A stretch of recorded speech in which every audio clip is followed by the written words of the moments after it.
Wie bereits gesehen, lehrt die Bibel, dass der Mensch eine Seele ist und die Seele zu existieren aufhört, wenn der Körper stirbt.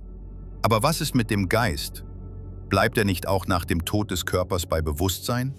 Viele Christen glauben das und sie versuchen sogar ihre Ansicht zu rechtfertigen, indem sie Prediger 12,7 zitieren, wo es heißt: „Und der Staub kehrt zur Erde zurück, so wie er gewesen, und der Geist kehrt zu Gott zurück, der ihn gegeben hat." Aber diese Aussage deutet nicht darauf hin, dass der Geist der Verstorbenen in Gottes Gegenwart bei Bewusstsein bleibt. Prediger 12, 1-7 beschreibt in recht dramatischen Worten den Alterungsprozess, der mit dem Tod seinen Höhepunkt erreicht.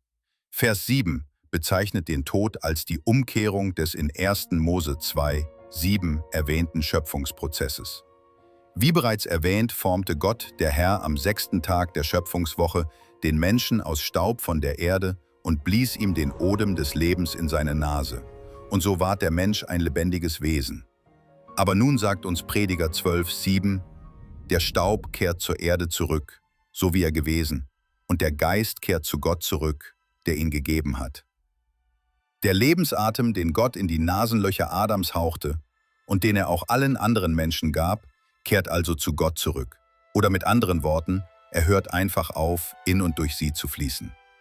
Man sollte bedenken, dass Prediger 12,7 den Sterbeprozess aller Menschen beschreibt und dies ohne Unterscheidung zwischen den Gerechten und den Bösen. Wenn die angeblichen Geister aller Sterbenden als bewusste Wesen in der Gegenwart Gottes weiterleben, sind dann die Geister der Bösen auch bei Gott? Diese Vorstellung steht nicht im Einklang mit der gesamten Lehre der Heiligen Schrift. Da derselbe Sterbeprozess sowohl bei Menschen als auch bei Tieren stattfindet, ist der Tod nichts anderes als aufzuhören, als Lebewesen zu existieren. Wie der Psalmist sagt: „Du verbirgst dein Angesicht, sie erschrecken. Du nimmst ihren Lebensatem weg, sie vergehen und werden wieder zu Staub." Es wird oft gesagt, dass der Tod einfach ein Teil des Lebens ist. Warum ist das so falsch? Der Tod ist das Gegenteil von Leben. Er ist der Feind des Lebens. Welche große Hoffnung steckt dann in diesem Vers? Der letzte Feind, der vernichtet wird, ist der Tod.